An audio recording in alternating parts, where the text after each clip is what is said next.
Hi friends, welcome to Indhu's kitchen. இன்றைக்கி நம்மளோட கிச்சனில் ரொம்ப சிம்பிளான ரொம்பவே டேஸ்டான கார்த்திகை தீபம் ஸ்பெஷலாக கார்த்திகை அப்பம் எப்படி செய்கிறதுன்னு பார்க்கலாம். இந்த மெத்தடில் செஞ்சு பாருங்கள், டேஸ்ட் சூப்பராக வரும். இப்போ இதை செய்கிறதுக்காக நான் இன்றைக்கி மெஷரிங் கப்பில் 1 கப் அளவு பச்சரிசியை தண்ணியில் நல்லா 2 முறை கழுவிட்டு ஒரு 3 மணி நேரம் முன்னாடியே ஊற வச்சு எடுத்து வச்சுருக்கேன். பச்சரிசி நீங்கள் எந்த பச்சரிசி வேணாலும் யூஸ் பண்ணிக்கலாம். மாவு பச்சரிசி இல்லை நார்மலான பொங்கல் பச்சரிசி எது வேணும்னாலும் நீங்கள் யூஸ் பண்ணிக்கலாம்.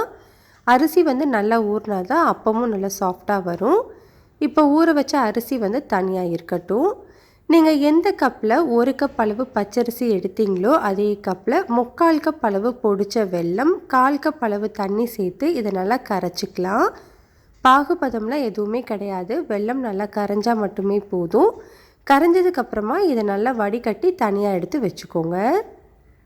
இப்போ நம்ம ஊற வச்சுருந்த அரிசியை தண்ணி எதுவுமே இல்லாமல் சுத்தமாக வடிச்சிட்டு அரிசியை மட்டும் மிக்ஸி ஜாரில் மாற்றி வச்சுக்கோங்க.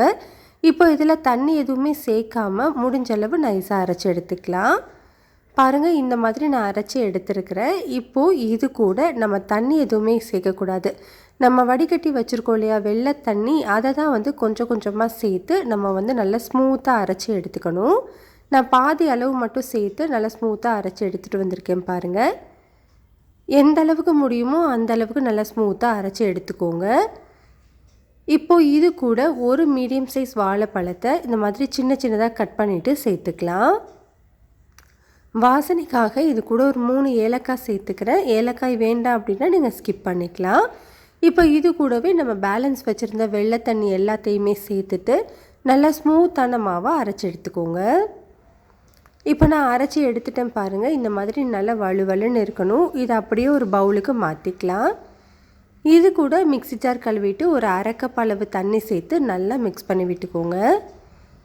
இப்போ இது கூட இனிப்பு அப்படிங்கிறதுனால ஒரு பிஞ்ச் அளவு மட்டும் உப்பு சேர்த்துக்கலாம். அப்போ தான் இனிப்பை தூக்கலாக காட்டும். கூடவே ஒரு பிஞ்ச் அளவு சோடா, பேக்கிங் சோடா சேர்த்துக்கோங்க. உங்களுக்கு பேக்கிங் சோடா வேண்டாம் அப்படின்னா நீங்கள் இதை ஸ்கிப் பண்ணிக்கலாம். இப்போ இதை நல்லா ஒன்று சேர்த்து மிக்ஸ் பண்ணி விட்டுக்கோங்க. மாவோட கன்சிஸ்டன்சி பாருங்கள், உங்களுக்கு இட்லி மாவை விட கொஞ்சம் தண்ணியாக இருக்கணும். இந்த மாதிரி பதத்தில் இருந்தால் கரெக்டாக இருக்கும். இப்போ நம்ம அப்பம் செய்கிறதுக்கு கடாயில் எண்ணெய் சூடுபடுத்திக்கலாம். எண்ணெய் மிதமான சூட்டில் இருக்கும்போது மாவை இந்த மாதிரி ஒரே இடத்துல ஊற்றி விட்டுக்கோங்க. நீங்கள் குழம்பு கரண்டி யூஸ் பண்ணிங்க அப்படின்னா கரெக்டான ஷேப்பில் கிடைக்கும். ஸ்டவ்வை மீடியம் ஹீட்லேயே வச்சுக்கோங்க. அதுவாகவே எழும்பி இந்த மாதிரி பூரி மாதிரி உப்பலாக வரும். உடனே இதை திரும்பி விட்டு மீடியம் ஹீட்லேயே வச்சுட்டு ஒரு 2-3 நிமிஷத்துக்கு நல்லா வேக வச்சுக்கலாம். எண்ணெயோட சலசலப்பு ஓரளவு குறைஞ்சதுக்கு அப்புறமா நம்ம இதை எடுத்துடலாம். இந்த அப்பம் ஒன்றொன்னா தான் ஊற்ற முடியும், அதனால் ஒன்றொன்னாவே ஊற்றி எடுத்துக்கோங்க.